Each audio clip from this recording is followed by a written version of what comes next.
Hello everyone, welcome to All in Modern Gurukula. We are going to start a new series for your upcoming MNS 2021 examination, and the name of this series is Target 50/50 series. This is the part 1, and upcoming videos we will upload all the subject wise. That is, this video is for general knowledge and next video is science and English. We will try to cover all the subject through MCQs. Okay, so let's start. The first question is, who was the president of the constituent assembly? तो constituent assembly के president कौन थे? Options are Pandit Jawaharlal Nehru, Sardar Patel, doctor Rajendra Prasad and doctor BR Ambedkar. So इसका correct answer है, आप यहाँ पे देख सकते हैं इमेज में, राजेंद्र प्रसाद. ठीक है, इसके अलावा इसकी फर्दर इन्फॉर्मेशन भी देखते हैं. राजेंद्र प्रसाद का टेन्योर आपका 3 दिसंबर 1884 से, कब इनकी डेथ हुई थी? 1963 में. ठीक है, तो ये प्रेसिडेंट थे कॉन्स्टिट्यूएंट असेंबली के. इसके अलावा ये 4 कमिटीज़ के भी चेयरपर्सन थे. कौन कौन सी कमेटी थी वो? Committee of the rule of procedure, steering committee, finance of star committee, ad hoc committee of national flag.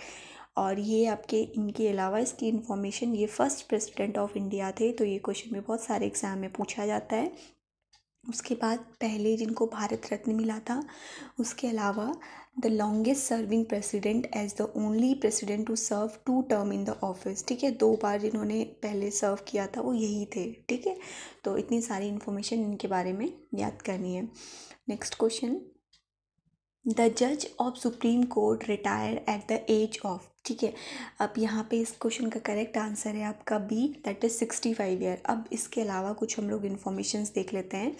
अब देखिए, सुप्रीम कोर्ट आपका होता है हाईएस्ट कोर्ट. ठीक है, सुप्रीम कोर्ट के नीचे आपका सुप्रीम कोर्ट होता है आपका हाईएस्ट कोर्ट. उसके बाद आपका आता है हाई कोर्ट एंड देन आपके डिस्ट्रिक्ट कोर्ट. ठीक है, अब तो सुप्रीम कोर्ट में आपके कौन कौन बैठते हैं? एक आपके होते हैं CJI, जिसको हम बोलते हैं chief justice of India, plus कौन होते हैं? आपके जज होते हैं. ठीक है, तो एक CJI होगा और 3 आपके, बाकी रेस्ट आपके कौन होंगे? जजेस होंगे. ठीक है, तो अब ये भी क्वेश्चन पूछा जाता है एग्जाम में कि CJI को कौन अपॉइंट करता है? तो CJI को आपका अपॉइंट करेगा कौन? प्रेसिडेंट. ठीक है, ध्यान से सुनना, CJI को कौन अपॉइंट करता है?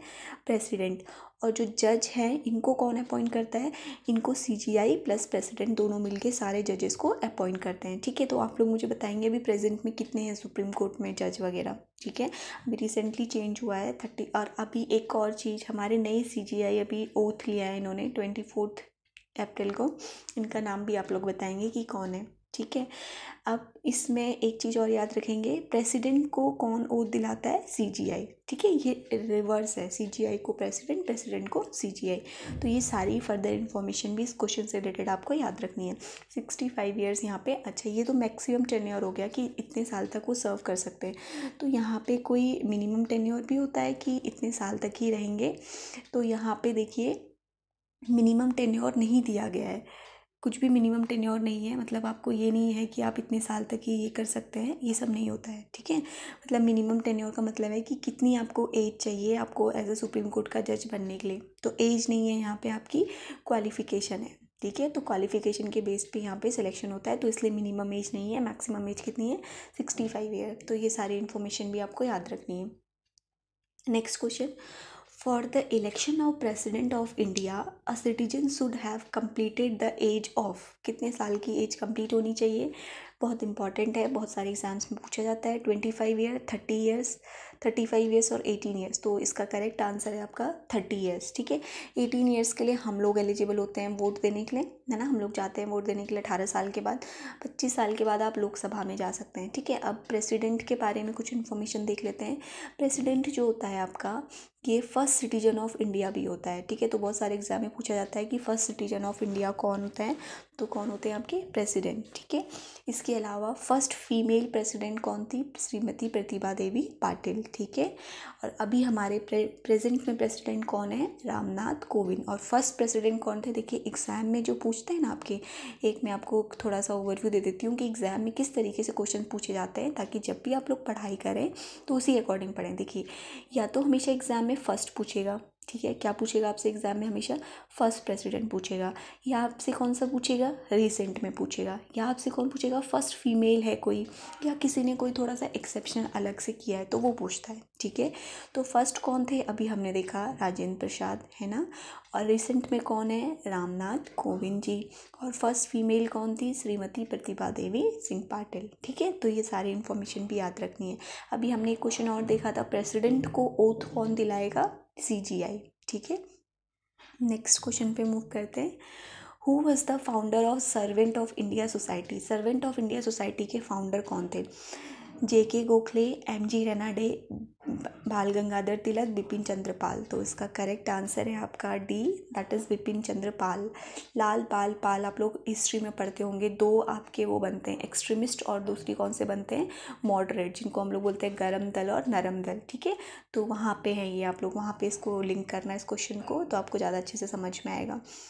Next, the Lodhi dynasty was founded by Ibrahim Lodhi, Sikandar Lodhi, Bahlol Lodhi और खिज खान।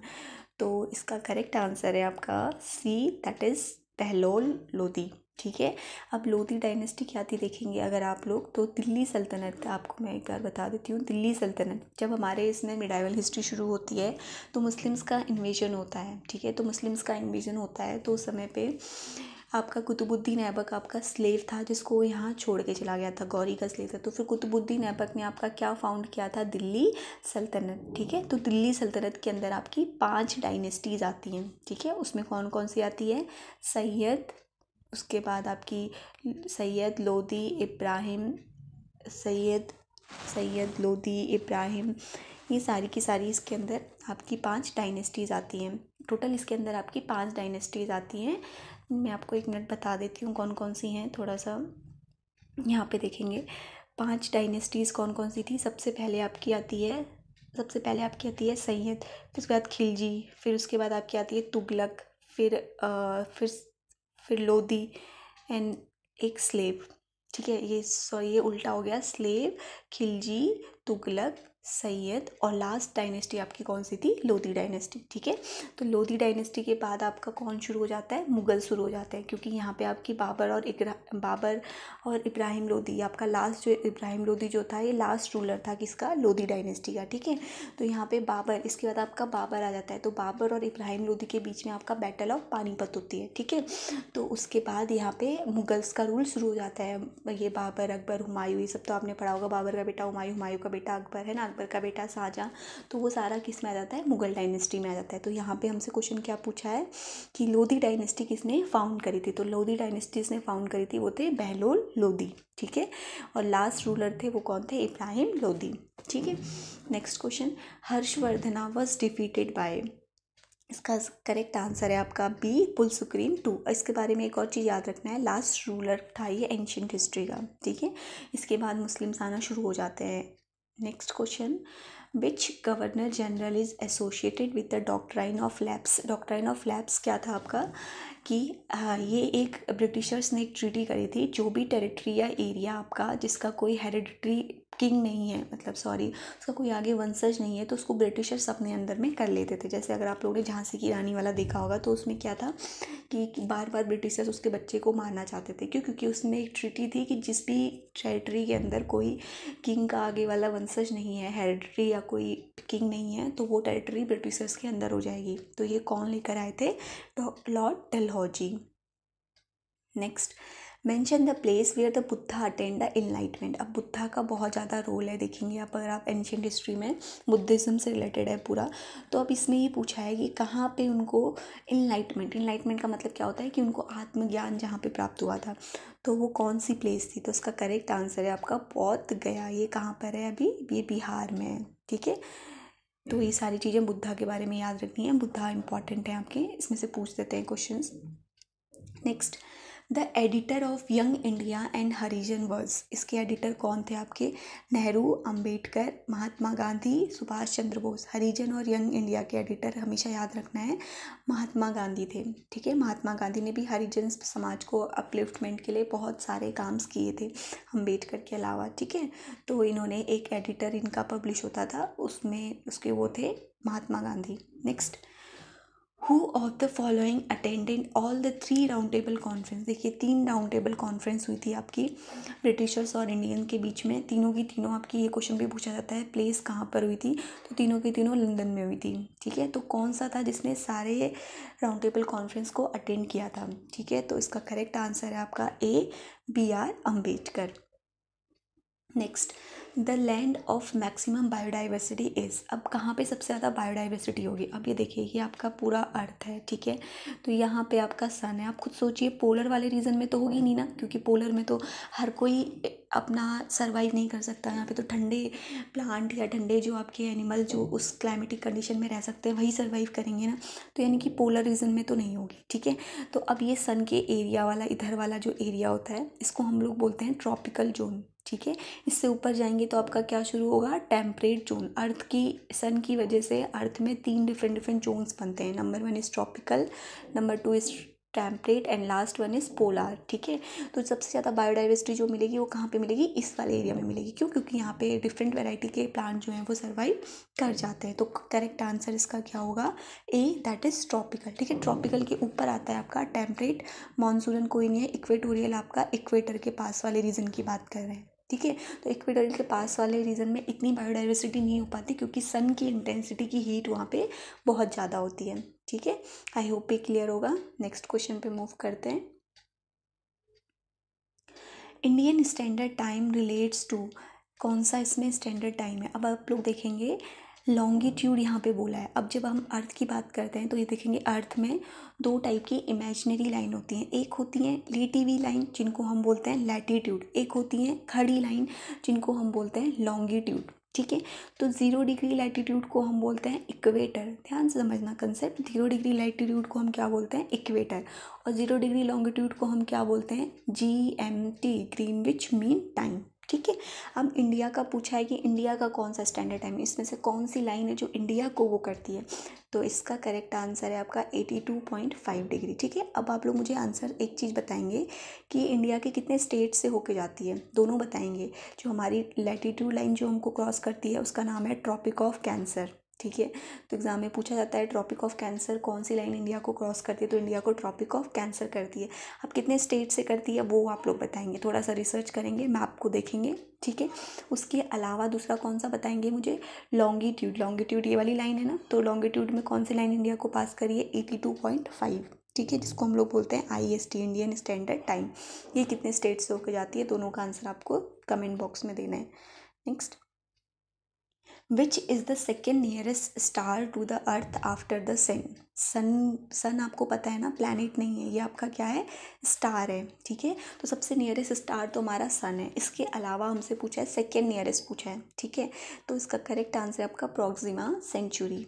ठीक है, next, which one of the following state does not form part of Narmada river basin. कौन सा इसमें से नर्मदा रिवर बेसिन का पार्ट नहीं है। ठीक है, अगर आप ये इंडिया का मैप देखेंगे तो 2 रिवर बेसिन बनते हैं। एक आपका यहाँ पे बनता है जहाँ पे सारी रिवर ड्रेन होती हैं, माउथ ऑफ गंगा जिसको हम बोलते हैं। एक इस साइड बनता है जिसको हम बोलते हैं नर्मदा रिवर बेसिन। तो अब कौन सा होगा आप लोग खुद सोचिए।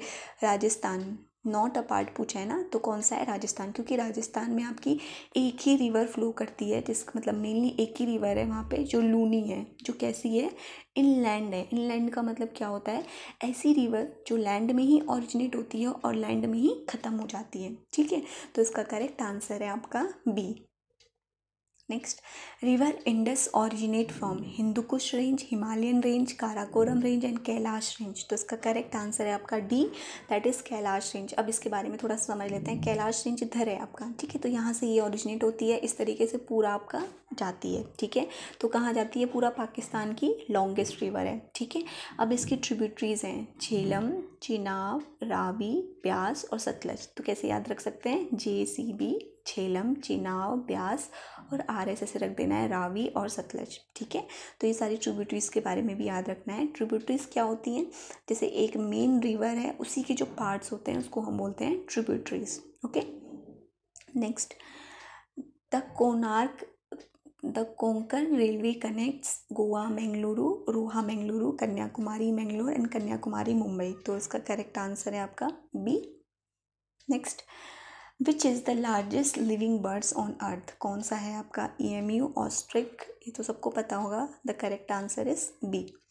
Next, Rihand dam project provided irrigation to. ये बहुत इंपॉर्टेंट डैम प्रोजेक्ट है. किस किस को आपका प्रोवाइड करता है इरीगेशन? तो इसका करेक्ट आंसर है आपका उत्तर प्रदेश एंड बिहार. ठीक है.